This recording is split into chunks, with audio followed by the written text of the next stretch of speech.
Bang! Needs knives. I'm Jared, and we are live on the Banggang squad. So this is a members only live. So basically, only the members are going to be able to chat. I did set it for everybody to be able to watch. I'm not sure how many more I will do where everybody will be able to observe, but at the very least, you'll be able to watch for now. You know, until I wind up not doing these lives where everybody can see. I already do 2 lives a month. Or sorry, 2 lives a week for everybody. These are for the Banggang members, and we do lots of sharpening on here. And I gotta turn this down. I don't know why. I don't know how the volume's on over here.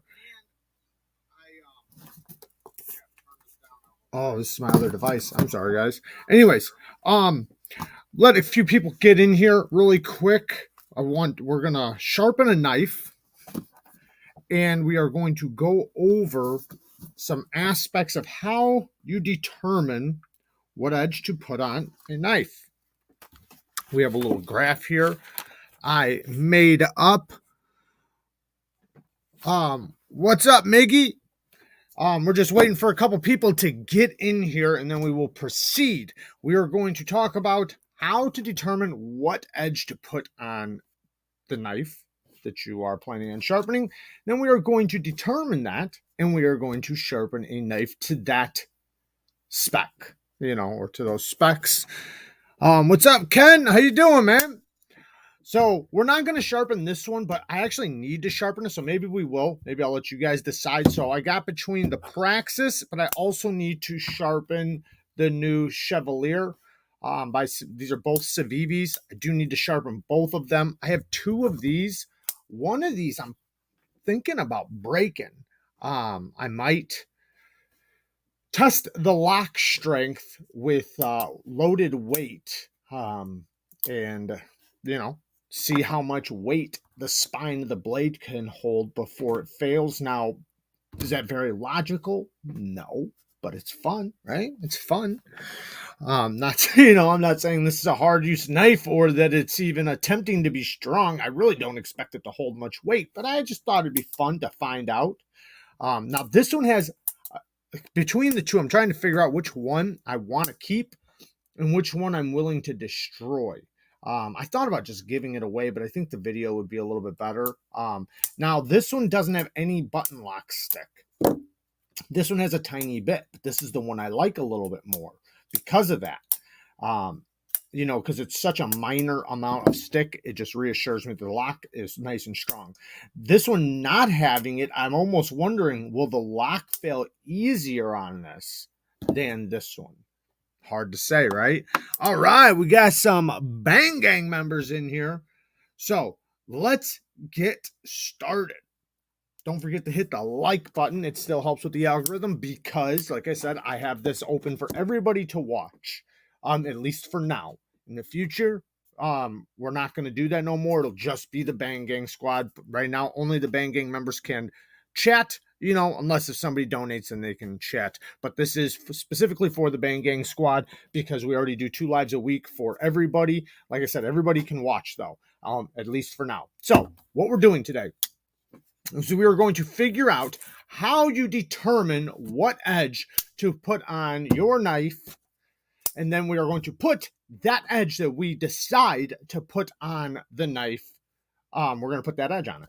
So first off, we're going to go through a couple things. This is a graph that we're going to look at here in just a second. But first, we need to go over, hopefully you guys will be able to read it. I'll zoom in. These factors, because these factors are what you need to think about before you sharpen your knife. Okay, so excuse me. One thing, high levels of sharpness. So we'll get to that when we get to the graph. But high levels of sharpness while maintaining a stable edge. We're trying to get to the highest level of sharpness while maintaining a stable edge. So, you know, depending on the toughness of the steel and all the attributes of the steel, that will be considered. Another thing, choil in the plunge. That is a huge thing to consider because depending on how the plunge grind is on the knife you're sharpening, if it's really close to the edge, then putting a low angle, it will hit. So you want to put that into consideration, right? Zoom it back out. Next thing, the toughness of the steel, right? Because the toughness of the steel, like say if it's not a very tough steel, right? And we put a super, super low angle on there, that edge is now going to be more fragile than say if we convexed it, put a micro bevel on it, or left it at a low angle. The bite ability. So how much bite do we really want? Are we wanting a high level of bite? Because then that would be, we'd have to consider putting a very low angle on there. So we're trying to get a balance here between the highest level of bite, so the lowest angle we can get on there, and the amount of toughness that we need for our use, which is the next one. What do we use it for? Are we really tough on our knives? Is it a work knife? Are we constantly hitting staples? Is the majority of our cutting done on plastic? What type of things are we cutting? Everybody's use is different.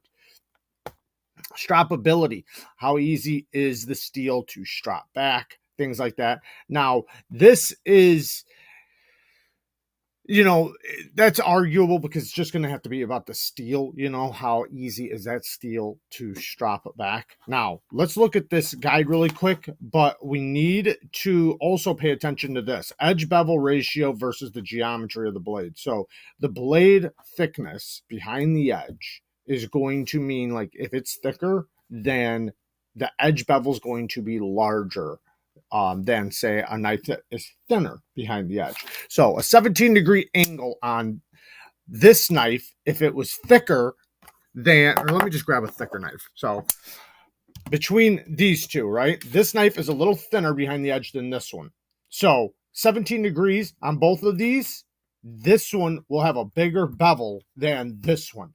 Now, if you go too far and your angle's too low, your bevel is going to be massive on certain blades, depending on how thick it is. So you need to think of that. How thick is it? And how big is my bevel going to be compared to my blade? Because, you don't want it to be ridiculous, but it's a personal thing, though, because I love a good, nice big edge bevel. I don't think there's anything wrong with it. I think it looks beautiful. Some people like a small one, but I don't, because I can see the potential you get in a nice big one. It means the angle's low. Okay, so let's go back to this really quick, this little guide, which that's basically this. And if you look at this, this is how we have it. So 20 degrees and above is a tough edge. Can you guys read that? Now, this is, say, 17 degrees, and we're going to go to this other one. That's medium toughness, but it increases the sliciness, right? Edge retention, sliciness, sharpness. Now, going this way, we have almost no toughness. The toughness goes way down, but our sliciness increases massively. Our level of sharpness increases. So, right here is our little guide. We have 10 degrees here, 22.5 degrees here. Considering 22.5 degrees is similar to most factory edges, basically what's probably on this knife already.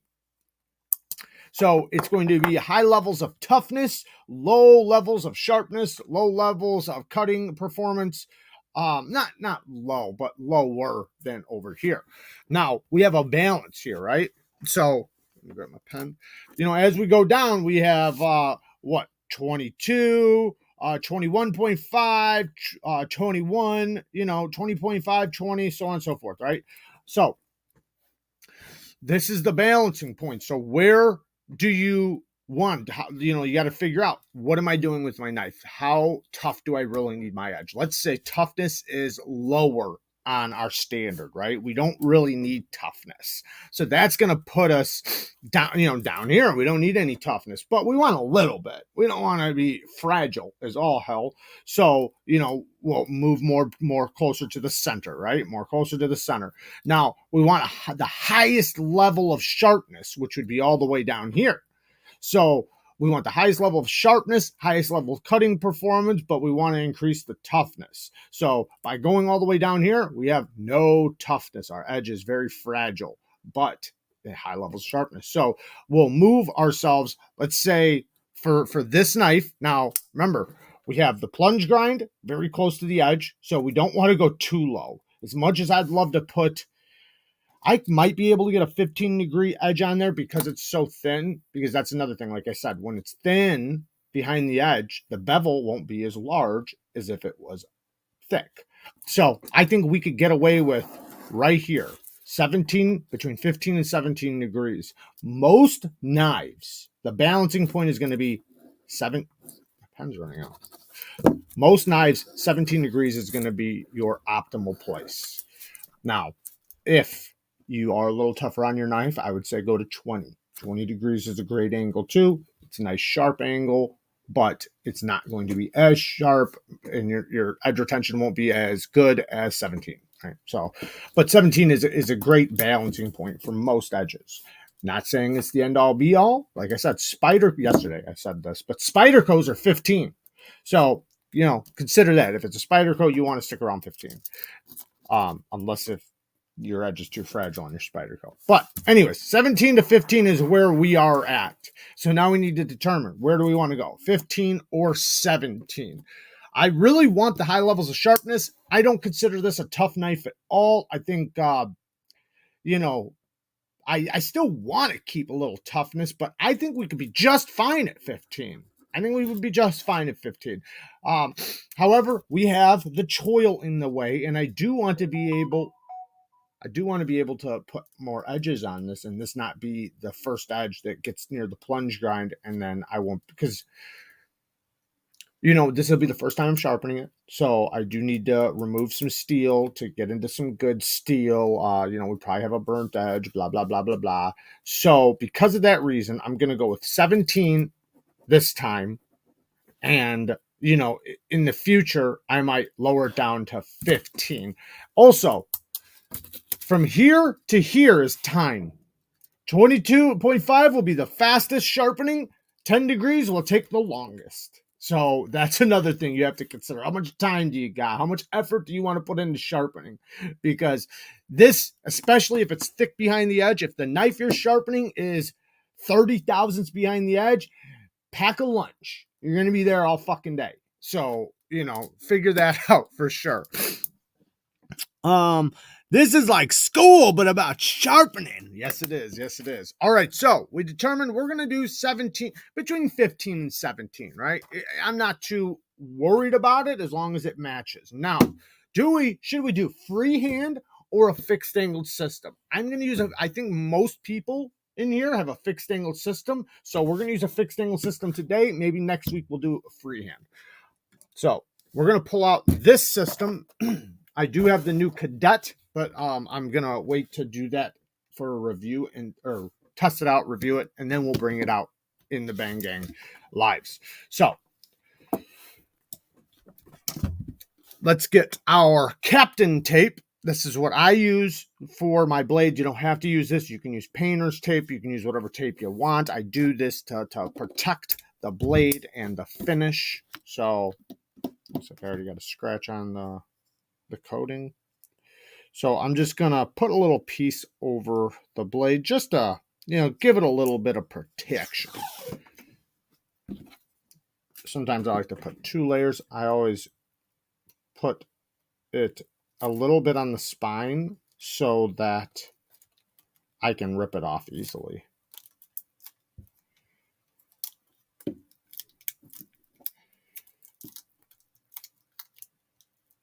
Now, when I go to peel it off, I can just grab it right here and peel it off. I'm going to put one little piece on the spine just so the pressure doesn't break through. This tape's really good for your stone's not being able to just scratch it once and pierce right through it. You can use this for your fingers if you want to do my finger trick when sharpening. You can use it to block blades like we're doing right now. It works for a lot of things, but it's very durable. In the stone, like if the stone hits it, it doesn't just rip right through it. Yes, it can over time, but like I said, I can wrap it around my finger and drag my finger across the stone over and over and over and over, and it won't go through. Now, if the corner of it hits it, yeah, it has potential, the potential to go through, but not too bad. So we are going to set this so you guys can't see this, but there's little lines right here, and I can see where my angle is going to be. Now we're going to get into here in just a second. We're going to check this out and see how the plunge grind looks when we hit it and see where we're located.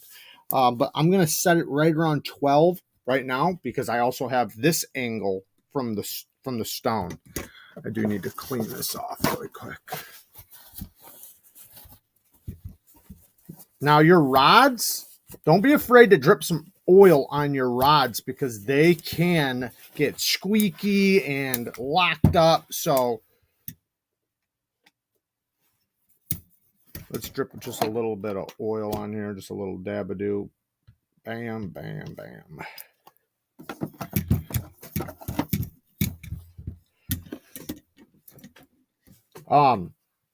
Also, depending on the knife and how much steel you're going to be removing, you might want to protect around here if if you don't want to take it apart, because there always is the potential when you're sharpening, especially on a system, for the steel to get down in the pivot. In that case, I'm not worried about taking it apart if I need to, but if you are, then consider that.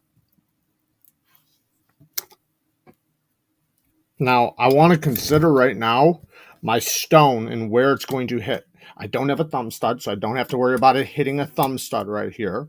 But I do have to worry about it hitting my plunge. I do have to worry about it hitting over here. So I want a nice little balancing point where I can get basically the same angle all the way across and not worry about hitting anything.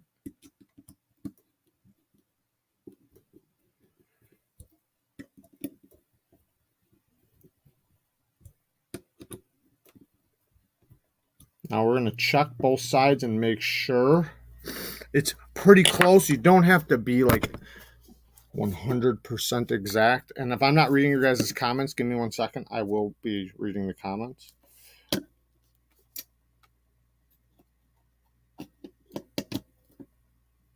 Basically, I'm just making sure that we are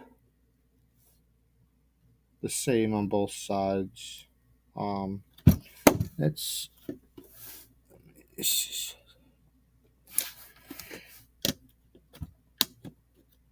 I need to get a smaller one of these because all these little points doesn't fit perfectly.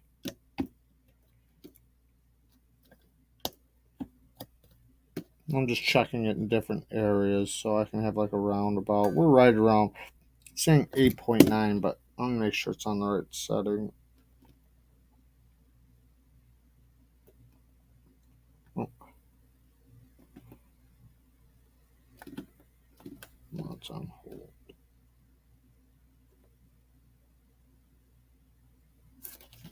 I can tell on my finger. Give me 1 second, guys. Alright, I'm on the wrong setting. There we go. Alright. Now we're accurate. Alright, so we're at 13.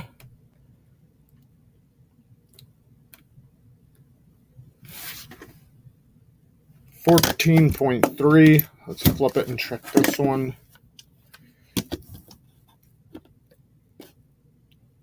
14.4. Let me move it a little bit. Like I said, you want to get it pretty close. You don't have to be like identical, but really close. So, and my little thing's finicky because all these little fucking parts. So, I want to try to get it in the exact same area. We got 14.9. It's a little more off than I'd like, but let me check it exactly on this one.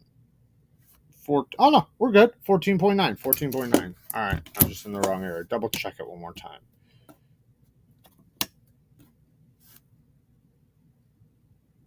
Good enough. 14.85. All right, now we need to check the rod with a stone. So this one, and this is on this system, right? There's lots of different systems, but with this one, because I'm going to start with the diamond plate, I'm going to move this to the 12 because that will give me the ability to switch stones. The difference between my diamond plate and this, which is a VENEV diamond stone, so basically the difference between one of these and one of these is the difference between my 12 and the 15. So let's drop, and I have the choice to, I got different sides where the VENEVs go on this side, the diamond plates go on this side. They're both diamonds, but this is a diamond plate, the other one's a diamond stone. So let's check this angle now. That's the only thing that's kind of frustrating about this is the fact that you got to check the rod and the system and figure it out. Okay, so what we're at, what was it, 14.9? So we are at, what is that, 20.7?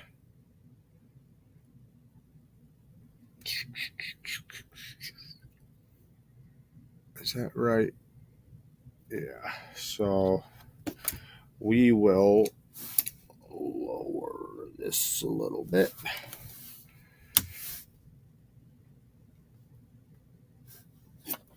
Let's check this one again. Let me write this down really quick. All right.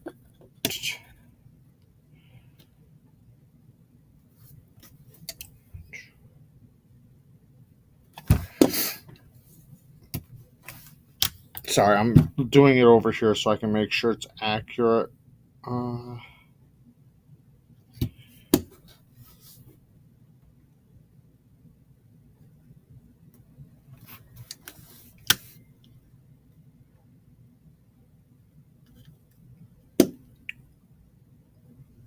So, other one, degrees, 0. I gotta constantly keep zeroing this thing out. Sorry, guys, I'm almost done. It's 17.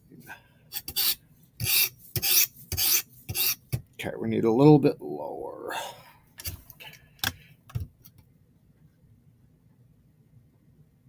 So right now I'm at right around 16. Let me go to the other one and check this one. So, because I did change this, so 1104. And then when I switch to this side, 1104. So 16.7, right around there. Let me look at it really quick because I want to see how it hits the choil now. So I'm just going to do a little scratch right here and really see how big this looks. I'm not going to remove too much steel. I'm just kind of giving it a little look of where it's hitting back on the edge bevel. So I'm looking at how high up am I hitting right now. I know I'm within a range that I'm okay with. Like I would never just do that if it was possibly at 9 degrees or something, because then I had the potential to be scratching my edge bevel way up here, depending on how thick the edge is. This is a nice thin edge. I know I'll be fine. So this looks relatively good. The edge bevel is going to be nice and small. We're almost at 17. So it's between 16 and 17 degrees right now. And the edge bevel's not too big because it's a thin edge. These things are like 15 thousandths behind the edge. Now, one thing always consider when you measure thickness behind the edge is the angle. Because say, name the knife, whatever knife you want to think of.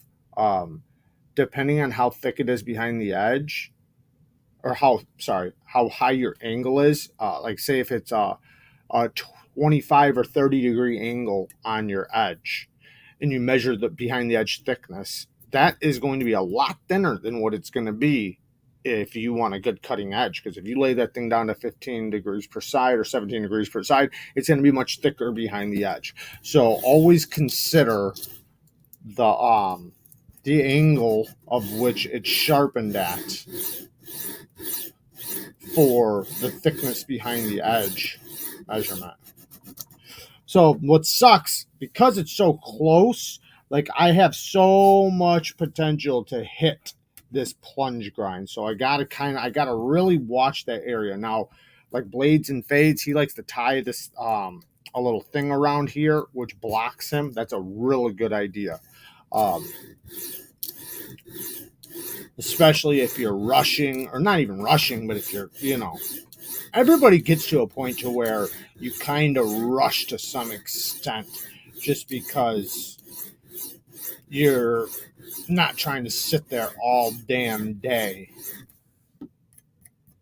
Now, I don't want to go past my edge. When I'm doing this, I want to go up at the same time while I'm going across, but I want to stop. I kind of put pressure on this side a little bit so that I know for sure this side of the stone is going to hit the tip. But if I continue putting pressure on this side and I go past, it's going to go like that. That will round my tip, and it's hell getting that out.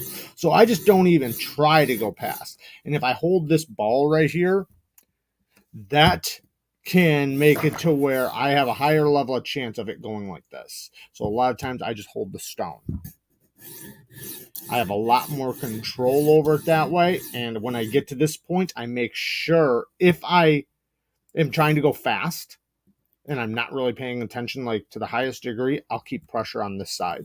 That way I have no chance of it teetering, and I just won't go past the center of the stone. Now, if I'm really paying attention, like I said, I'll put pressure on this side of the stone, but I'll stop it. I won't let it teeter. That's one of the biggest things I can tell you guys, for whether you're doing big bellies, Warncliffe, sheep, it doesn't matter. When you get to the tip, do not allow that stone to teeter. Now, diamond plates, do you need water? You can use them, but it's not needed, because the steel will come off. It's not going to clog this. But if you want, you can add a little tiny bit of lubricant, and what that will do is it will help basically make your diamonds last longer. So if you're worried about the cost and replacing them and everything, then yeah, you can add a little soap and water, or just water, which will make it to where they last longer. I'm more, because I deal with messy stones all the time, and to me, the benefits of my diamond plates are that they're not messy. So I like that. So I don't usually put lubricant on there. All right, let me check out the comments really quick, and then we will get back. I just zero out the rod first with stone, then adjust the angle exactly to the degree you want. Good idea. Denise says zip ties work great since I use it. Never had a smile again. Yeah, that's what I was saying. Blades and Fade says that he puts a zip tie around. I don't have any zip ties here. Oh, no, I do. I do have some zip ties, but I think they're a little too thick for this. I would need to order some really thin ones. Rubber bands work good, too. Sometimes you just wrap a rubber band. I'm not too worried about it right now. I'm just going to try to control it as much as possible. But yeah, it is a thing. If you're worried about it, yeah. That's why I said, pay attention to it, or wrap something around. You can even use tape or something like that.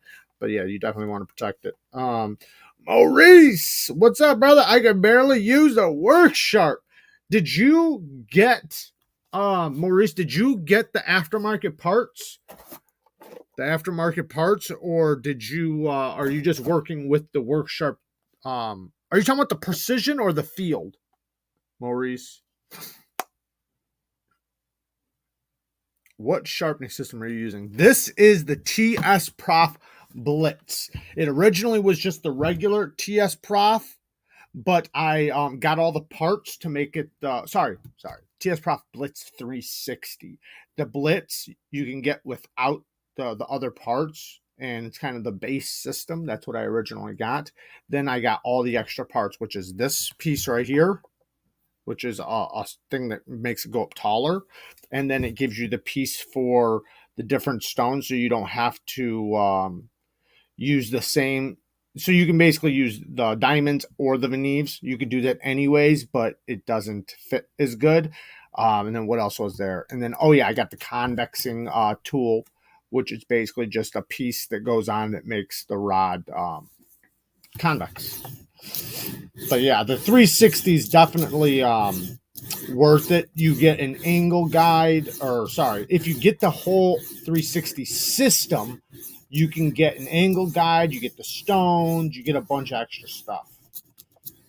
It's a little bit more money, but I think if you're going, if you're going to be getting the system, these are things you're just going to wind up getting anyways. That's what you don't realize. Like over time, you think I'm going to save money and I'm just going to get this, and and then later, you wind up spending more just getting all the stuff later on. It's good to just spend it, get it all at once, then you don't have to sit there and spend more and more money later. You'll have everything, and then you don't, because what'll happen is you'll wind up needing it and not ruining your edge, but not doing as an effective of a job as you could if you had all the parts. So the only place I'm missing right now is right here. So what's happened is where they put their belt when they sharpened this, or sorry, when they ground this knife or sharpen it, they put the belt here and then moved across. And you can see this is a thinner spot right here. So what's happening is the edge looks very even all the way to here, and then it's nice and thin. That's fine. There's nothing wrong with that, but it's just going to be a thinner edge bevel right there. Nothing I can do about it. If I want it to be the same degree all the way across, then it's going to have to be the same degree right there. I can't just change this one little tiny area. Now, if I was freehanding it, I could, but it does you have to have a kind of a high level of talent to do that. I mean, I can do it because I would just dip my wrist right there or put a little more pressure right there or something. But technically, it's not even in reality. That would just mean I'd have to change the angle right there. We do have a burr all the way across. It's a very small one. I like to keep my burr as small as possible, unless if I'm really trying to remove a lot of steel on purpose. Because sometimes you'll have, say, a rounded tip or certain areas that are messed up, and you have to remove a lot of steel to pass that area. And a lot of times it's not even good to do. Sometimes just leave it, man. Leave it, get it on the next sharpening. Oh, Mike's in here. What's up, Mike? Shout out to Mike Ambler. He loves these fixed angled systems. I'm gonna send him one just for him to try out. So shout out to Mike Ambler. If you guys are ever needing some freehand sharpening, he also runs a sharpening service. If my books are closed or anything like that, he's definitely a guy I recommend. Now, Mike knows, just like I was saying, that sometimes when you sharpen, you will have areas in an edge or the tip or just in areas that are fucked up. Like whether it's from the factory and that was an area that they messed up on the grinder or on the edge, whatever. But it's an area that you could remove all the steel and get it out, right? But you're going to remove so much steel and it's going to take so much time, and it really doesn't affect the performance as long as you do everything else good. So a lot of times, leave it, man. Leave it and get it on the next sharpening, because you're just removing life from the edge, and it's just taking so much more time to get this little tiny piece out that's not going to affect your life. You're going to visually see it, but it's not going to have no effect to the performance. It's just going to be visual. Hitting the bottle over here. So one thing with these rods, because it's so long, like I got everything back here, like it's like I'm hitting with the rod. Wham, wham.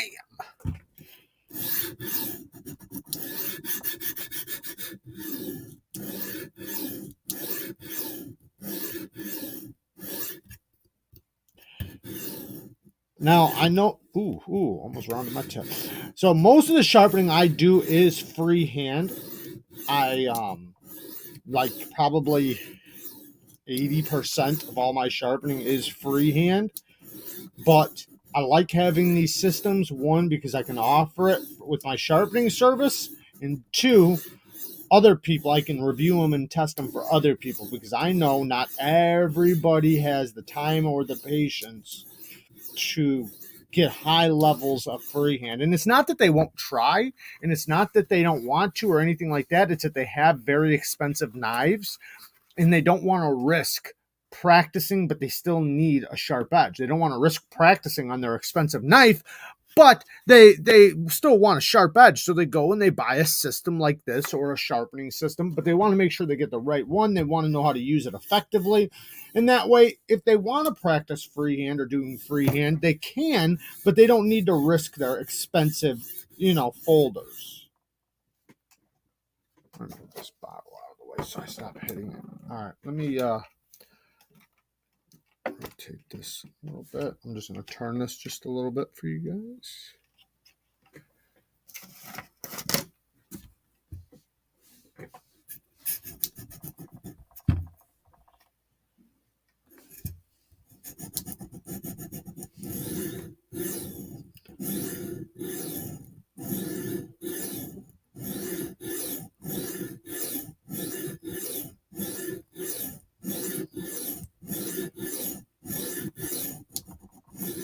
So the diamond plate I'm using right now is a 140 Atoma.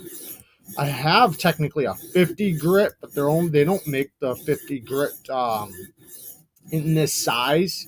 I wish they made the 50 grit in big diamond plates, and I wish they made them in the 6-inch, but they only make them in the little 4-inch for the KME. I do have one for this system that I can use, but I have to move this to over here and only use a 4-inch stone. But I'm noticing these Atomas, they can wear out relatively fast. That's all diamond plates, so I guess all diamond, and it's not that they wear out. Let me be clear. They don't wear out. They wear in. So they wear in to 200 probably, maybe 225 grit over, a bunch of sharpenings. But that's all diamond plates. So, all right, so I have a little spot here and then some spots up here, tip that I need to get out. Once we get past this part, everything will fly. Now, I don't want... So, let's get into some technical things really quick. Take a little sip of coffee. Take a hit of my Jewel. You don't want to work in one area too long. So, like, even if I was freehanding, right? Even if I'm freehanding, I'm not going to say come across the stone and then sit here and work in this area for a long time. I would, if I need to get my tip, I would come across the stone, I'd hit it, and then blend it. Hit it, and then blend it. If it's the heel, get the heel, then blend it. If you work in one area, what will happen is you will have a flat spot in that area. If it's the tip, all of a sudden you'll start having more steel removed in this area, and it'll have a faster taper from here to here. From here to here, or, a flatter spot in that area. So you want to make sure you always blend it. Like right now, if I'm going to work in this area like this, okay, now I got to blend it. Just move my thing.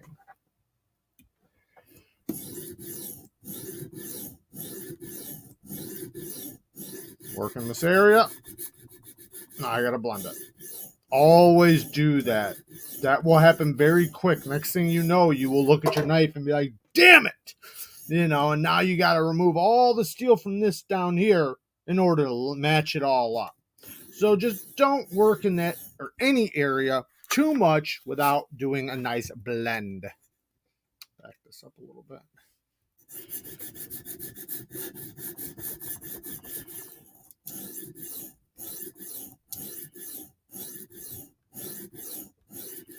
Next time, next Banggang live, we will be doing freehand, and we'll probably be giving something away. Maurice with the 5 bones. Thank you, man. Oh man, I appreciate you, man. Um, some people have arthritis, can't sharpen. Absolutely. Like me, I have, and this is a thing, man. I have carpal tunnel bad, like really bad. But I love sharpening and I run a sharpening service, so no matter what, I'm gonna do it. But there are times where it's like I can't freehand. And I go to the system and it's a blessing for me. So yeah, absolutely. Um Jared, they sell the milled clamps also for the 360. They're easy to adjust left and right.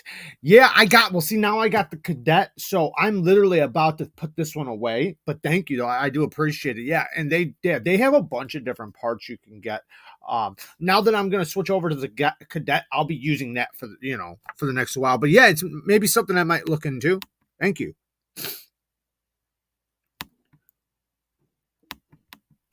Just checking the comments really quick. No, not the Ken Onion version, just a regular Amazon work sharp. But is it the oh, you're talking about the electric. It's the electric one. I get you. Okay. Hey man, use what you can. I mean, there's nothing wrong with that. I personally wouldn't use it for me. I wouldn't use that for high-end knives. I would use it for like fixed blades and stuff, just because I prefer flat stones and diamonds, especially on any type of high carbide steel. But regardless, though, my point is I'd rather use flat stones. It gives you a nice, even if you're going to convex it or anything like that, it just gives you a nicer edge than a belt. But there's nothing wrong with the belt. And a lot of people, it's perfectly fine for them. And I can see where I've knocked off a little bit of the coating back here on the plunge. And that's the problem. That's why I fucking hate plunge grinds that are so close to a damn edge. Yes, I know I could have taped it off, but in this case, I'm not worried about it. But if this was like something high end, I would have had to, and I'd be more frustrated with it. Or I would have just free-handed it and been very careful. But that's my problem with the plunge grinds, man. Like, we shouldn't have to put tape around it or rubber bands or, whatever. We shouldn't have to do that. We should be able to just get it, put it on the stone, and sharpen it without it hitting that. And especially like if you're using certain stones, man, this is 14C, so I can use this on any stone. And I don't want to chip a ceramic plate or chip an aluminum oxide or even one of my VENEVs. They'll chip if you hit it hard enough. They're very, very durable. They're probably the most durable you will find out of stones. But I still don't, want to hit them because it can lead to chipping. And I'm talking about when you're going across your diamonds, your stone, not plates, but actual diamond stones. If you hit right here, the plunge into the corner of the stone, you can chip them. Now you have to reflatten it and resurface it and all that good shit. So this side of the tip is misground a little bit. So right here is an area that's going to be a little bit more difficult to get. So what I'm going to do right now, since I have a burr from heel to tip, I'm going to work on this side a little bit. Then we'll go back to the other side, because right now what we're trying to do is even out. This is one of those scenarios we were just talking about, where in order to get the tip to look perfect, I have to remove more steel. Now, if I was freehanding it, yes, it would be a little bit easier for me because I could dip my wrist and dip the angle. But since we're using a fixed angle system, you can't do that. At least not as good.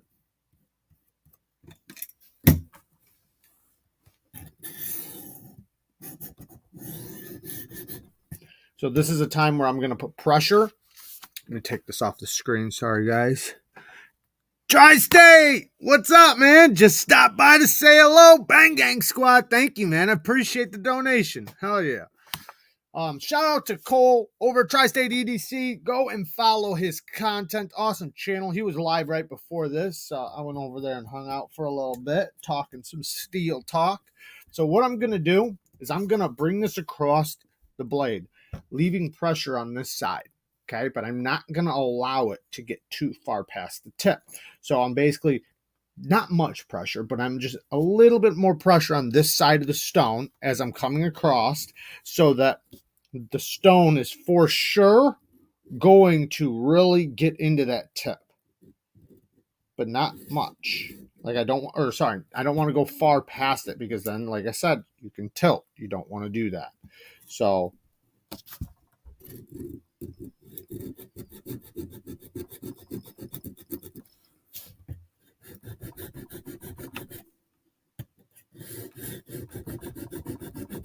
I'm just adding a little pressure on the side. Now I need to blend.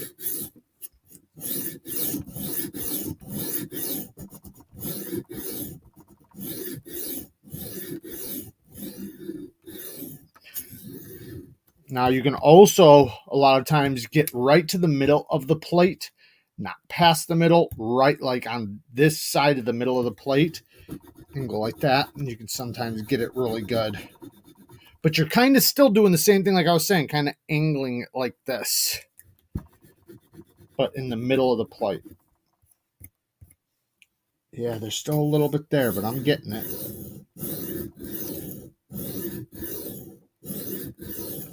What we're going to do is, since we still have more plates to get through, we are going to move to the next stone, because this is one of those times, like I was saying, you can get it out, but you're going to remove steel that's unnecessary. This one I actually do need to do a little bit more work on.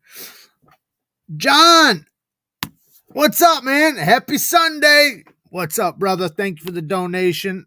I do not have the bell over here. Oh yeah, and Kara's not with us today. Wow, that made it sound like she died. She's at work, but this will be the last time she will be at work during a Banggang live. So she will be with us to support and to make sure we run this more efficiently. Normally she is doing the comments at the same time. So we will never be without her after this. Unless if, like some family thing comes up or something. Now, one thing, if you can get, whether you're freehanding, fixed angle, doesn't matter. If you can get it to the point to where you can do 2 passes on one side and get the bird to flip, you have a very, very good apex. You're hitting the angle very good. Well, if you're freehanding, if you lift the angle, obviously you're going to do that. Well, maybe that's not obvious, but my point is, if you're hitting the same angle that you've been hitting the entire time, and you can get it to where you can do 1 or 2 passes and flip the burr, you have a very good apex. Because your apex is so perfect that it doesn't take much to get the steel to roll over.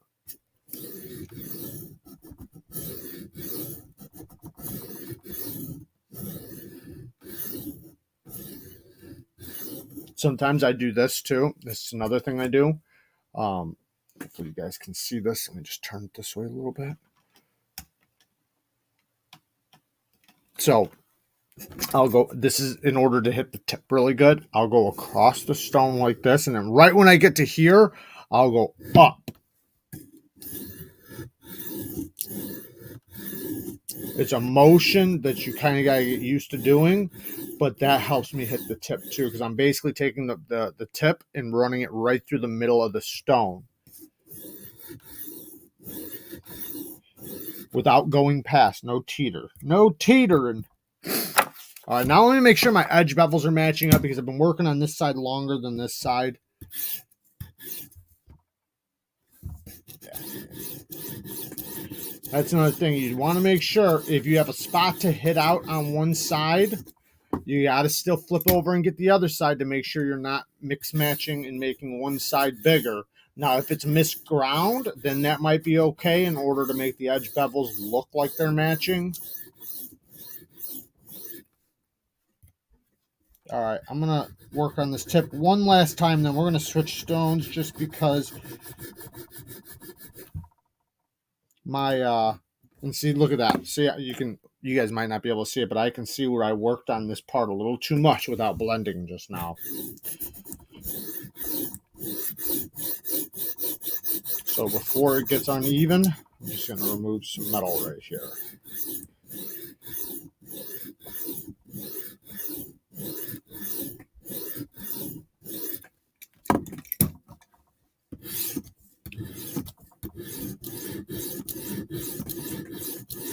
All right.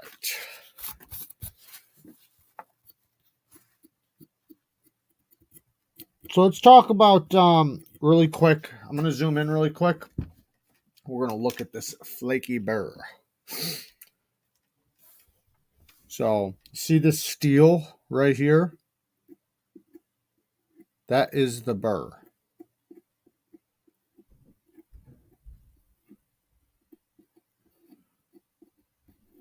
So that's because it's a big burr. Not all burrs will do it like that. That's a pretty big burr. But even a little burr, if you really grind it, especially on simpler steels like this, look at this thing. Can you see it flaking?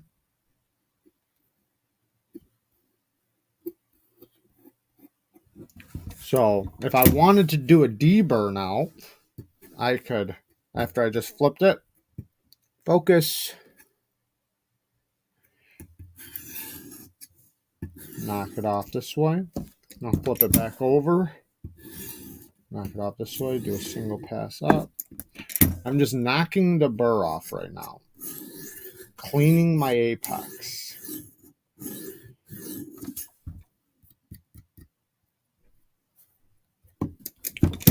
Now this is a very aggressive stone, so this wouldn't be a stone I'm really worried about doing like a huge, like, sorry, I'm too zoomed in. This isn't a stone I'm worried about doing a perfect apex cleaning or a great deburring. I'm just lowering it down really quick before I get to my next stone. But because this isn't my last stone, I don't really give a shit. Like, I don't, well, not that I don't give a shit. I don't need to do it because I'm going to create another burr. So we're going to stick to the diamonds instead of going to the, or you know what? Should we go to the VENEVs? What do you guys think? Should we go to VENEVs or should we stick with diamond plates? Diamond plates or VENEVs? Let's hear a vote. I want a vote.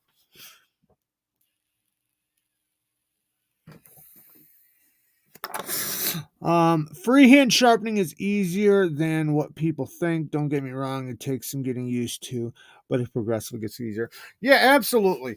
Now for perfection, that's different though. Like, it took a long time for me to get okay, so 3 months into freehanding, I thought I was great. 6 months later, I realized how much I didn't know and how bad I was. A year later, I realized after 6 months, I realized how bad I was then. So, yes, you progressively get better and better and better. And at a certain point, you get to a super high level and you're able to hold your angles perfectly. You're able to acknowledge problems and things like that and what you need to do and what not to do because you've experienced all the issues and the problems, but it does take time. It is a long process to perfection. Or not even perfection, but to get, the high levels of ability. It took me a couple of years to really get that down perfect. Don't get me wrong. In 1 month, I was getting good edges. So if you practice and you actually put forth the effort and say, I'm going to learn, and you actually work on your knives and sharpen them, you can get decent in a month. However, you're still not your 6 month level. You're going to be way more elite than you were a month in. VENEVs. All right, we're going to VENEVs. Antimatter spoke. So we are going to break out 3 VENEVs. Start out with my coarsest. I have a bunch of these, man. I have so many VENEV stones, I realized. Like, even next to us right now. Just like even these little diamond plates, man, I got probably fucking 40 of these, if not more. Like, I even have a little 400 Atoma right here. I have so much money in sharpening. But here, check this out. I got these for recurves. Here's one of my rubber bands. But I got these for recurves. They're thinner. Give you a look. They're slimmer. So this is for recurves. All right. So now, like I said, since I have this system the way it is, I can go to this side now because the diamond plate was on this side. I can go to this side. And I don't have to adjust this or anything, but I do need to put down some paper towels because now we are going to start using soapy water. How do I mix my soap and water? I put a squirt of soap inside of a bottle and I fill it up with water and I shake it up. When I can shake it up and I can hear the suds expanding to the point to where I stop hearing the slushing of the water, I know it's a good ratio. So like, see this? See how much is in there? Listen to when I shake it. You're going to hear it shakes, and then eventually the bubbles expand, and you can't hear it no more. Here, you can't hear it no more? Because the suds expanded. When you can get it to that ratio, you're good. Now we need to change my angle to the 15. Now we're at the 15. So I just go from 15 to 12 between the diamond plates and these.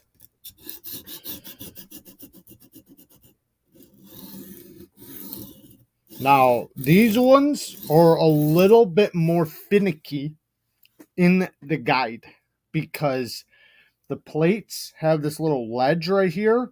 These don't have a ledge, so it's just pressure. You can get these with the bottoms like this,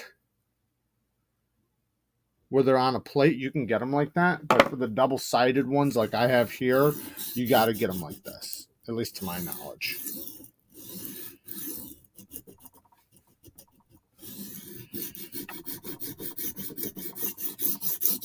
So what grit you guys think? So that was another thing. I forgot to talk about that. When we were doing the beginning and talking about the type of edge we were going to put on, we never talked about what we were going to take it to. So let's talk about that now. 14C. Where does 14C like its grit? So 14C takes just about any edge very well. Now, from some companies, I've seen some companies where it prefers, 1200 grit and below, but the overwhelming majority of companies, it doesn't really matter because they all do it fairly well. So I have no problem going all the way up to 5000 grit. Now, I could go to 2000 grit or something and then strop, do a progression strop, which would make it a mirror too. So I could also have done the diamond plates and then went up to 1000 and then did a stropping progression. But I personally really like the finish fresh off the stone with very little stropping. You don't want to over strop. That's one thing, especially when you have, and this is one thing that you have to remember. So if you have taken your steel to a high polish on the stone, with a very fine stone, it's already super fine. You don't create that big of a burr. If you do a deburring where you flip and you do a single pass on each side, that's similar to stropping already. You don't need to do tons of stropping when you go up to an F1200 VENEV. You really don't. You could hit it on the strop a little bit, but don't over strop. Now, if you're doing it to get the scratch pattern out because you want a high level of polish, that's a different story. However, you have a higher chance of over stropping. Your edge is already extremely fine. You already have the high level of bite. There's not going to be much burr to remove. So all you're doing is taking out the scratch pattern, and by default, you are lowering the bite. You are over stropping. You don't need to do that.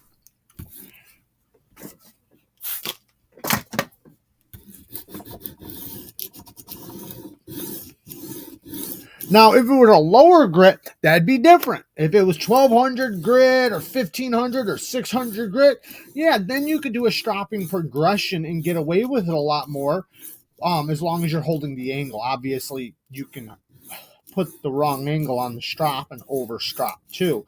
But I'm saying if you're holding a good angle, then yes, you can do a stropping progression where the level of bite will go up. But when you are already to a high grit level, you do not need if your stone is a fine stone, it's already fine.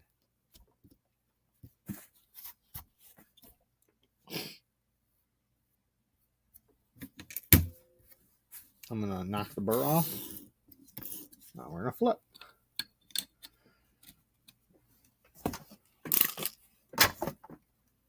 Sorry, my arm has to go past the camera, guys. Let me raise this up just a little bit for you guys so we can all be comfortable here. Move this stuff out of the background. Trying to make it to where you guys can see really good. I'm kind of angled. Like right now, if I was doing straight towards me, it'd be like this. So like I'm doing this sideways just so you guys know. If you guys think anything looks kind of weird, that's why. And that's why I keep turning it and stuff. Like if I was doing this by myself, I'd be way more efficient. Like I can barely even see my plunge. I'm basically doing it off of guesswork. That's why I keep turning it like this and then doing it.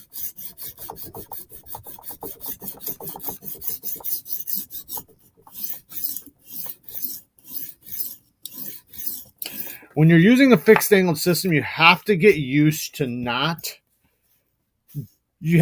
slowing down right here, because you will run this thing right off of the edge and that will round your tip and it looks like shit. My tip is not 100% hit on this side. On the other side it is. I'm going to get it as good as possible with these stones. But I know I'll be resharpening this within a month, so I'm not too worried about it. And it's like 99% done. It won't affect the performance or anything.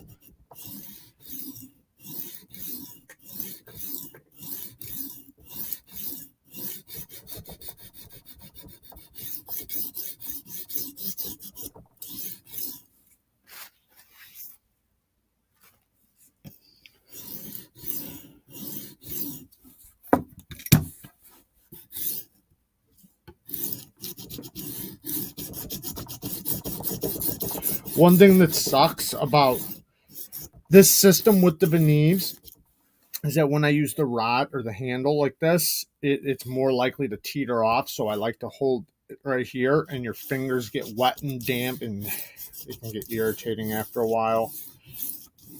It really tears up your fingers and makes it look nasty. It can.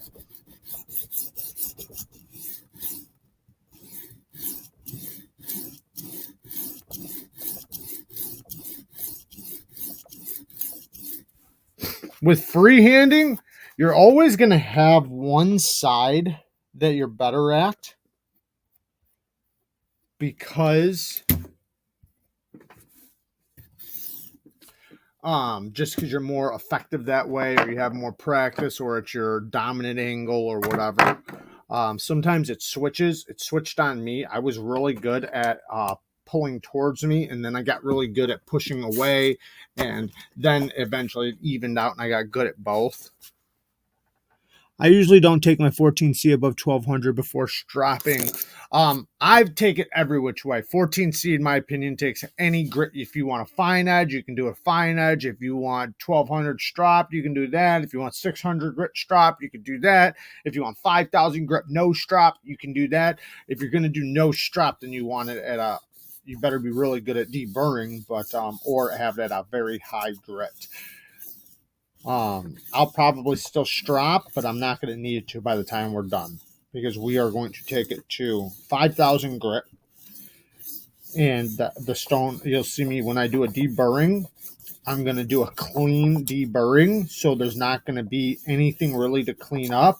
I might touch it on the strop a couple times, but it'll be a very light amount of passes. I won't take it very far. Now, if you can see what I'm seeing right now, we are very close to the plunge. I did hit it a couple times, so I'm not really worried about it. I just hit the finish, but the actual edge is very close to the plunge. So if we would have done 15 degrees per side, right now we'd be just about hitting the plunge. So that was like what I was saying earlier, with that is a thing you have to consider if you don't want to hit the plunge with your edge angle. Now, because we are doing the angle we're doing, right around, what was it, 16, almost 17 degrees per side. I think it was just, yeah, it was just under 17 degrees per side. We could just do like, 600 grit and above and be just fine. We'd have a ton of bite. But also because it's such a low angle, the high grits will have more bite, or the finer grits, I should say.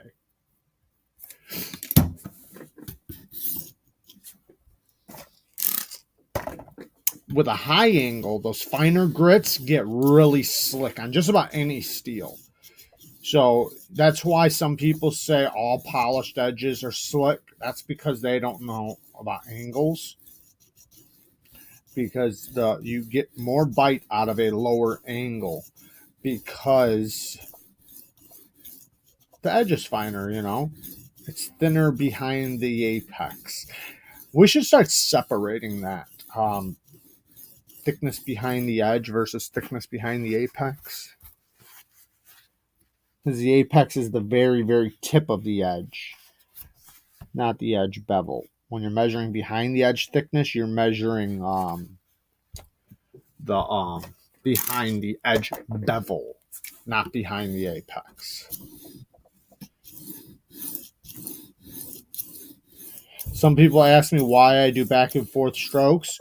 As long as you're able to hold the same angle, it doesn't matter. As long as you blend it and your stone is going the same direction. Like, I wouldn't want to go this direction now and this direction and all like that. But see how I'm going back and forth? I'm doing the same scratch pattern.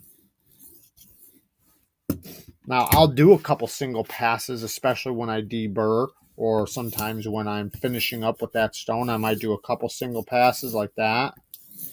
But it's not that big of a deal, as long as your angle's being held.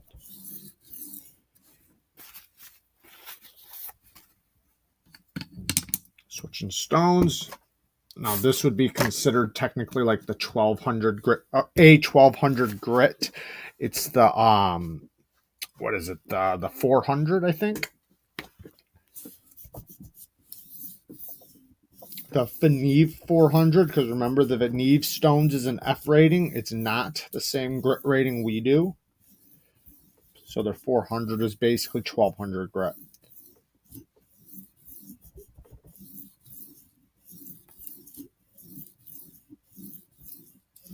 You can basically times it by 3.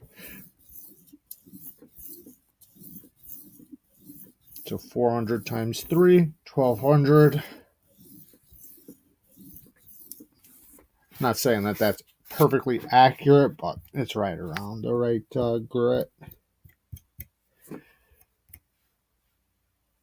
Barely, there's a barely little tiny bit right here on this side of the tip that's not hit. Like I said, I'm not worried about it. It'll be just as effective. And then on the next sharpening, it will be completely out, and this edge will be perfect.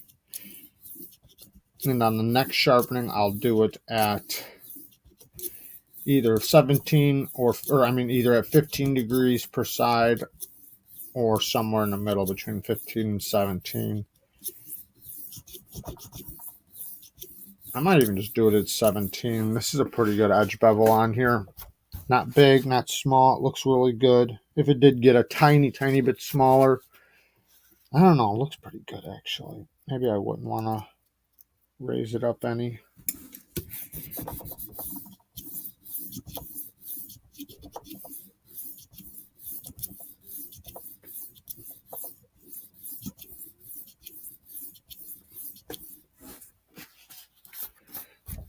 So somebody was asking me, what the hell were they asking me? Oh, I forgot what I was going to say. What the hell was it? I can't even remember what I was about to say. Oh, fuck it. Somebody asked me something and I was going to talk about it with you guys. So, okay, so when you get to the 800, this wrong one. When you get to the 800, the 800, that's where you're going to get to polish. So, the yellow or the 800 and the 1200, those are both polishing stones. This is a 7/5 micron stone, which is a mirror polish. It will have a large amount of bite, like right around 3,000 grit.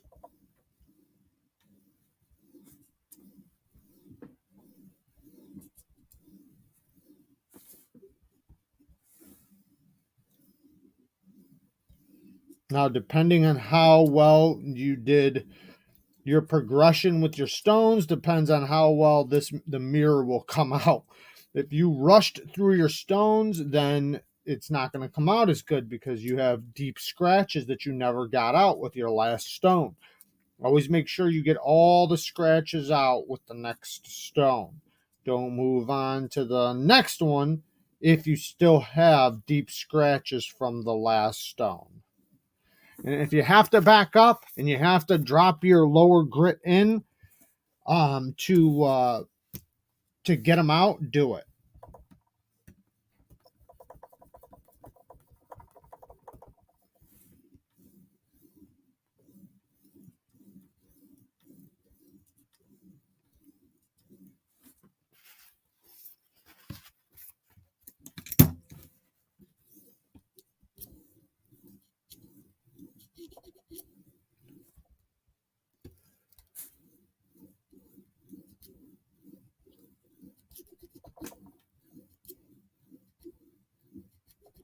Now, one thing you also want to be careful if you're holding your stone like I am like this, you can slip off and get cut. So be very cognitive of how you do it. Sometimes I just like to hold the top, but I find myself letting my finger drop down like this, and now I'm in the path of the edge. So be careful for that. I've definitely done that. One time I slipped like this, my stone slipped off, and it was right when it was fresh. Like I was ready to deburr. It was razor sharp, and I went right into my thumb. Oh, cut the fuck out of me. I got cut bad. I could have used some stitches. But you know, needs knives, just use that old super glue trick. And then finish sharpening.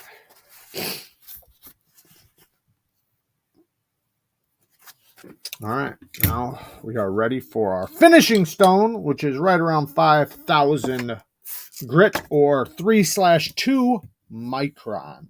And then we will do, after we do both sides, we will do a couple, because this stone is so fine, it really doesn't create a burr. Can you create a burr? Yeah, if you spend a lot of time on one side, yes, you can create a burr, especially if your apex is really perfect, but it's not like a burr like other stones create. It's very fine, very small, doesn't take nothing to remove it.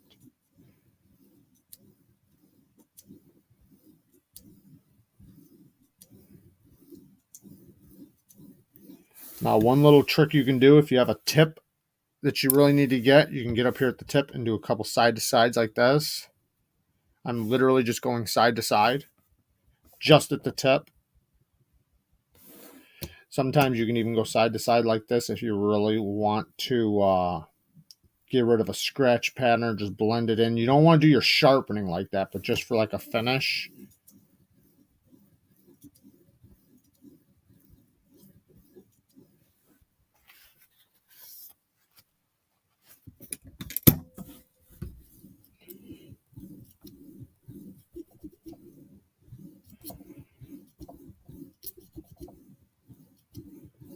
Right, we are just about done, son.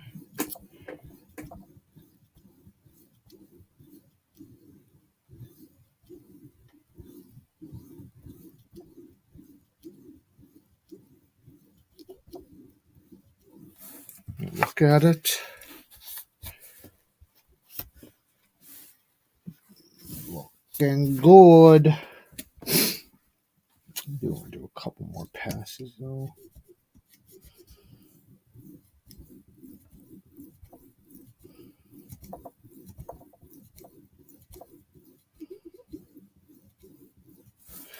Okay, now I'm just gonna flip it over and I'm gonna do pass.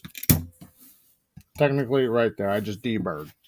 Like I said, this edge or this stone is so fine, but I'm gonna do some really gentle single passes back and forth just in case, just to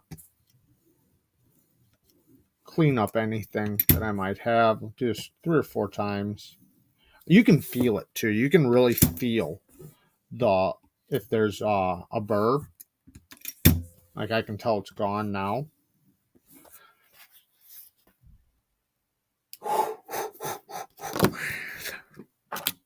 Now I could put a strop on here, but I don't need to.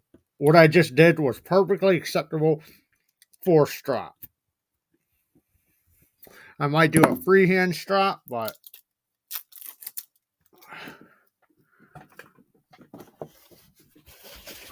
check her out. Now let's make sure we didn't get no grit down in our. Oh no, we're nice and smooth still. Make sure I didn't scratch the finish any. I must. Is that scratches? What is that? Making sure I didn't with the clamp. Make sure I didn't get anything. It just looks like the tape kind of. Somebody said if you can slide your fingers up and down your edge, it's called patting, not sliding.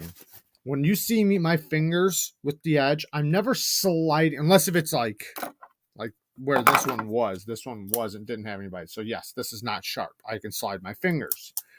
I cannot slide my fingers on this. It's called a pat. So what I'm doing is I'm patting the edge with my fingertips. And when I pat, I'm allowing the teeth to bite my skin and see if it bites.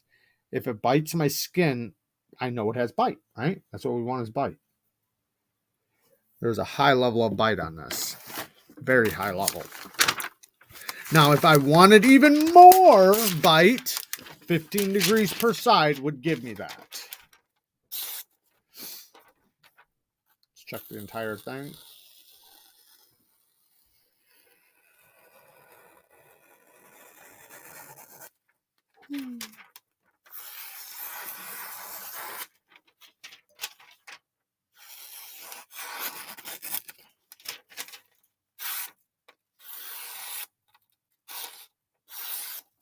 Yeah, that's sharp. That's sharp. Now, I will do one quick little, and I'm just going to do it on one of these. This is quarter micron, I think. I'm just going to do one pass per side. Actually, 2 passes per side. We'll do 2. And that's it. I don't want to over strop, considering I already have such, oh yeah, wow. Considering I already have such a fine edge on there. And I already did the deburring process with a 5,000 grit stone. This is what I have the 6, 1 1/4 micron. The 6 isn't even as fine as the last stone I was on. So stropping on it, yes, it still will deburr and do things like that, but there's no reason to, and I don't want to overstrop. I don't want the potential for my extremely fine apex, because I want to show you guys something. Let's do this. When you have an extremely fine apex, right? When this is extremely fine, right? When your leather goes past it, the leather, no matter what, has a little bit of a give, a little bit. It's not going to be nothing for this. Let me take another knife. So if you look at this, you can see how this dents into this. See that, how it dents into it?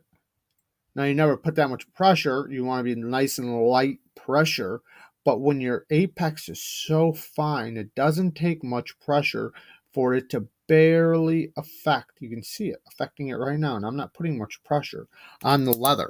So when you touch the leather, it doesn't take much for that leather to go like this when it's going past.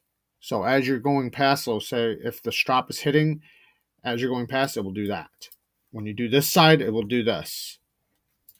And what it'll do is it will essentially round this off. So that's why you want to be careful with that. That's why flat stones, these don't have any give. So I have the highest potential to get this, the finest it can possibly get off of that stone. I'm not saying that you can't be good at stropping and can't be very effective at stropping. I'm just saying you have a much more likely chance of rounding this very clean apex with a strop than you do with that stone. So when you hit it on the strop, be very cognitive of your passes, or you're very aware of, like, that's why I always go like this when I do my apex. I don't just push into it like that. I always go like this, and then I lift. So right now I put it flat on the thing. I lift to the apex, then I pull down, and I'm talking about specifically for the tip right now, and then I roll back. And I just let it drop. This one needs to be sharpened. But that pressure, though, is pushing into this leather. I don't want that. So you want to be nice and gentle so that it has a less likely of a chance of rounding the apex of your edge. And if you don't need to do it, don't do it. That's where you overstrop, because you didn't need to do it in the first place. And you did it just because you thought you could get it sharper, and then what winds up happening, you find out like, oh man, I went backwards. And then you try dropping the grit on the strop, and there's times where yes, you need to strop. Of course, you've seen me, I just did 2 passes per strop on the strop, but I didn't do 10 passes per side and then switch to another one. Are there times when I do that? Yes, but it's times when I didn't just come off of a 5,000 grit stone, right? Like if I came off of 1,000 grit or something like that. All right, let me get to some of these comments. Just use the 5K to, yeah, right. Use the 5K to deburr, exactly. Taking this knife to 5,000 grit. That what you said? Yes, I took it to 5,000 grit and then I stropped on 1/4 micron, but I didn't need to. I did not need to, but I did. And I only did 2 passes per side on the 1/4 micron. I did not do a bunch of passes. From this chart, you can convert it. Thank you, Fiend. Yes, you can convert the numbers, because remember, the VENEV's rating is not the same. The grit you see on there is not same. That's not the same grit as this. Their F rating is completely different. Even with the other stones that they have, not VENEV, but the TSPROFs, they're different too. This is not a 220 grit. This is an F220. You guys see that? So this is a diamond plate. This isn't 220 grit. This thing's like 600 grit or some shit, or if not higher. Are we going to whip out the KADET today? No, I got to do that in a recorded video so that I can use the links and everything, and so that I can also upload it and edit and do zoom ins and all that good shit.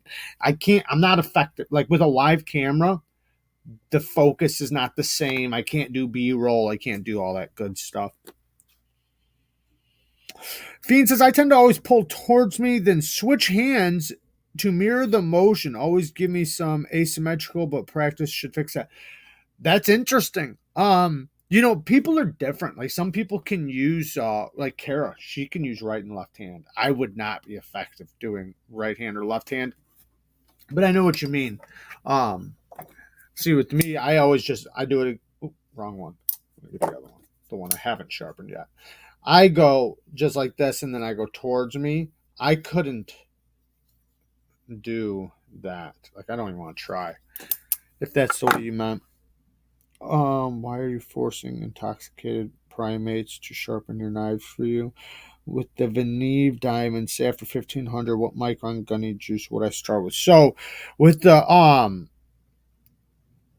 1500, it would be so it would be the 400, which would be 1200 grit. You would want to use 6 micron. You could use 9 micron, but so that would be this stone right here. It's all filthy, but let me clean it for you guys so you guys can see. So if you look at this, you see this is the 50/40. This would be like 600. Then this one would be like 1200 grit. And if you look, the F400 is basically 1200 grit. 20/14, or sorry, yeah, 20/14 micron. So anything lower than that will be fine. So 6 micron, 9 micron will be just fine. And if you want to do a stropping progression to polish off of 1200 grit, you would do a 6, 3, 1 quarter. You'd get a good polish off of that. And if you did a 9, 6, 3, 1, that would be good. A 9, 6, 3 would be fine. A 9, 6, 1 would be fine. A 6, 3, 1 would be fine. You just need a progression. Banggang, Banggang. Just, never mind. After a couple of years, I still look at my edges sometimes and say, what drunk monkey did this? They still cut nice though.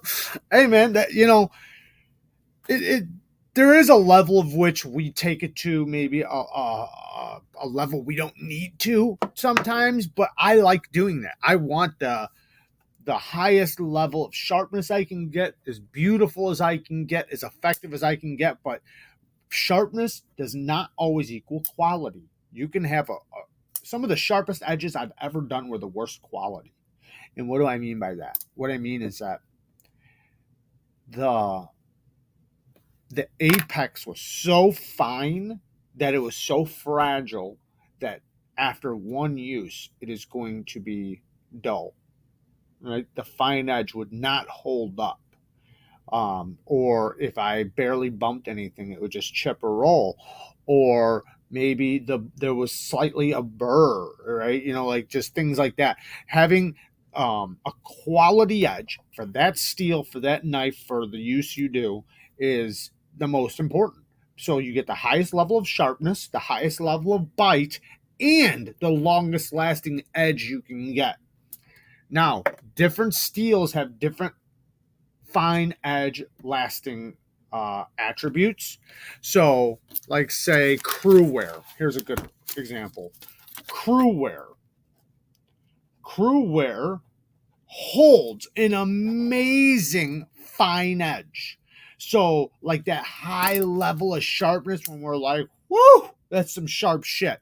It holds that edge for a very long time. Now, its working edge is meh. Right? It's good. Don't get me wrong, it's good. But the fine edge, it holds really good through regular use. Right? Its working edge is decent. Now, say Maximet is the opposite. It has very little fine edge. Its fine edge is like a 2 out of 10. Let's say out of 10, it's a 2. But its working edge is like a 10 out of 10. It holds a working edge like an insanely long time. Well, crew wear would be like a 9 out of 10 for fine edge, but like a 3 out of 10, maybe a 4 out of 10 for working edge. So knowing those things about the steel you're doing will make you sharpen it differently. So like Maximet, I might not want a mirror polish edge, even though it will take a mirror polish edge and it will be so fucking sharp. It's insane. Like, it's literally scary sharp. However, use it a couple times and you're immediately down to your working edge.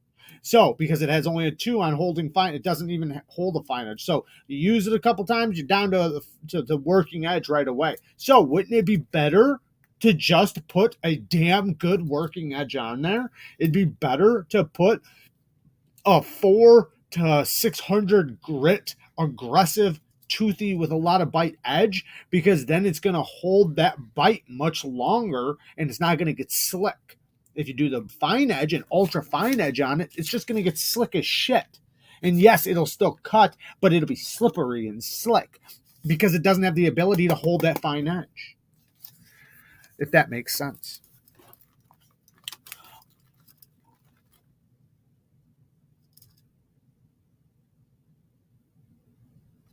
Yes, I took it to 5,000 grit. How about magnet cut edges? So magnet cut is, so I've done, I'm not sure, 7 or so. I'm not positive on the amount, but my thoughts on magnet cut are a little sporadic because I haven't dealt with it like I have other steels. However, the way I look at it is we really want it around 63 HRC. If we can get it at 63 HRC, it's amazing. From my experience. At 63 HRC, I've seen amazing performance. At 62 HRC, it's still good. Don't get me wrong, it's still good, but not compared to this. 63 is like, whoo, it's so good. It's so good. Like, takes an amazing fine edge. It holds a decent fine edge. It holds a really good working edge. It has a really good long-lasting edge. But at 62, it's not as good as 63. Now, if you go and watch, Outpost 76 just did a video where he tested the mule, and I think it tested it. Go and watch it. I don't want to reveal anything. But I think the mule I tested was harder than the one he tested because mine was so good. So fucking good. But the one I have at 64.5 HRC is another amazing example, but it's over 63, right? So I think this is where we want it. But like I said, between 62, 62.5, I think it's still really good. It's just not to this level, but still really good. So I like it. I like Magna Cut. I think it's really good.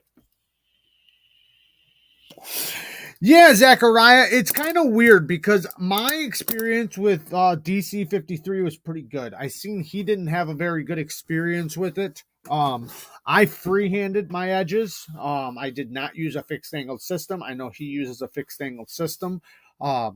I don't know if that has to do with the difference between us and our experience. So from my experience, it deburred amazingly. I'm talking about like it took an amazing fucking edge. It took an amazing polished edge. It deburred really good. Stropping back, I don't think it had great stropping performance. Like it didn't seem like it was very strop. Like not saying it didn't strop back, but I'm saying like the levels of stropping performance compared to like 14C. No, it didn't compare to that. It didn't compare to AA or ARRPM 9. So, but I can't really. I don't have any right now. I mean, I do, but not that I'm willing to test anymore. If that makes sense. But I don't know if I'll get any more. Anyways, but I had a really good experience with it. Now, the edge holding, that I didn't do a controlled test. So I'd rather take his experience a little bit more to heart from that. But it's kind of weird, though, because since my sharpening experience was so different from his, then it makes me wonder, like, should I compare that? Right? Shouldn't I just take my own experience? So I didn't have a problem with its edge retention being like bad or anything. I did have some microchipping. But like I said, I didn't do a controlled test. So if I didn't do a controlled test, could I really argue I had microchipping? Not really, because it wasn't a controlled test. I could have done something wrong. So I don't want to speak out of pocket. But I know for sure, for certain, the edges I put on it were amazing. I mean, like, scary, ridiculously sharp. It's like I said, the deburring was really good. All of that was really good. So I didn't have a problem with it. Who are you talking about? And you and who? Oh, Outpost 76. Sorry, Outpost 76. He recently did a video on DC 53, and he had a horrible experience with his testing with it. Now, our testings were different from my experience to his. His experience was, you got to go watch it because I don't want to speak for him and I'd rather you go see his video, but he had a little issues with sharpening it. I didn't. He had issues deburring it. I didn't. My levels of sharpness and the deburring went amazing. I freehanded it though. He used a fixed angle system, so that's a difference right there. Now it didn't get horrible edge retention or anything. At least you should just go watch it. But yeah, its stropping back wasn't great for him. Now, like I said, I can't really speak for that from mine because I didn't do a control test. Yeah, there's the Outpost 76 is a mule video. Fiend just posted it. My experience was good, but I don't think that Migaron is going to continue using it. I think they're going to switch over to 14C. I'm not positive if they'll do that across the board, but I know they're doing that right now. They're kind of switching steels over to 14C, which I would rather have anyways. I prefer 14C for that level of steel over everything. What kind of edge is best for RWL34? So RWL34 it's very similar to 154 CM. It's iffy. Like, I've had really good experience with RWL34, and then I've had poor experiences. I like RWL34, similar to me liking 154 CM. Now, I've had it where the edges get slick, similar to 154 CM when I take it to a high polish, but then I've also had to take screaming sharp edges. Now, whether or not it will hold that fine edge for a long time after you put a really fine edge on it, not really. It gets slick. It can get slick quick. So I think having a grit that has a good amount of bite is important with RWL34. Not saying you can't put a mirror on it. I'm not saying that. I'm saying just make sure your mirror has a good amount of bite from it, and don't be surprised if the bite goes away pretty quick and you have to restrop it, or maybe lower the grit a little bit, right? But I like it. No, I'm not arguing about it. Like, it's not that I don't dislike it. Now, CPM 154 I dislike, and I know they have a lot of similarities. So, but I don't really like CPM 154.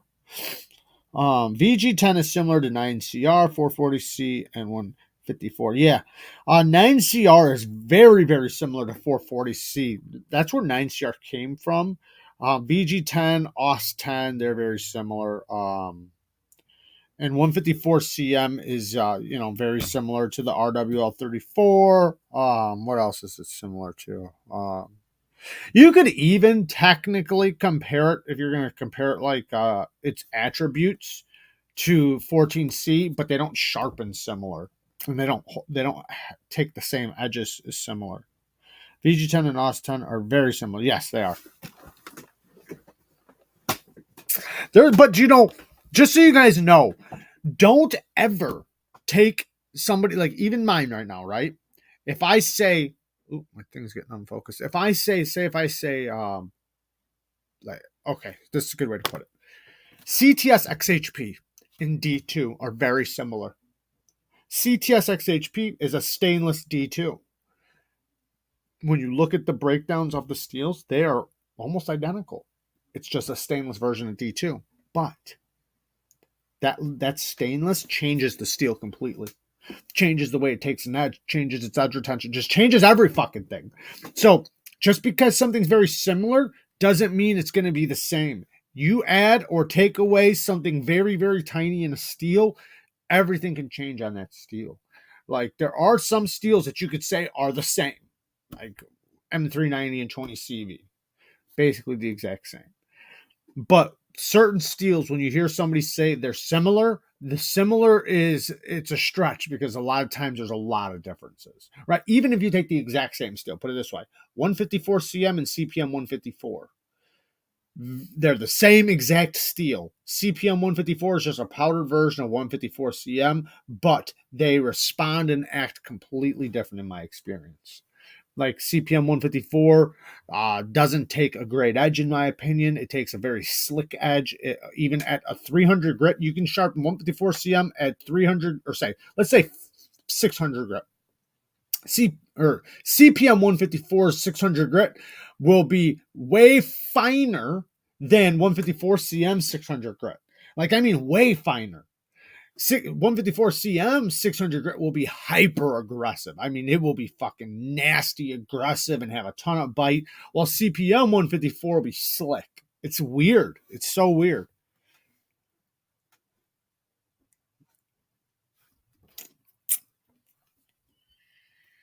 All right, guys, I see a lot of people are getting out of here. I got a lot of shit to do. I got to get some recording done and some uploading done. Like I said, we do this every 2 weeks. And the next one, we're going to do a freehand. And we're also going to, bring up some more interesting topics about sharpening and honing and shit like that. And also possibly doing a giveaway on here.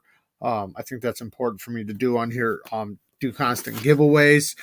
And I thought about possibly having somebody come in maybe and doing a live with somebody and doing like a conversation about steels and HRCs and talk, like maybe Brian from Transparent Knives or something like that. I think that might be very interesting.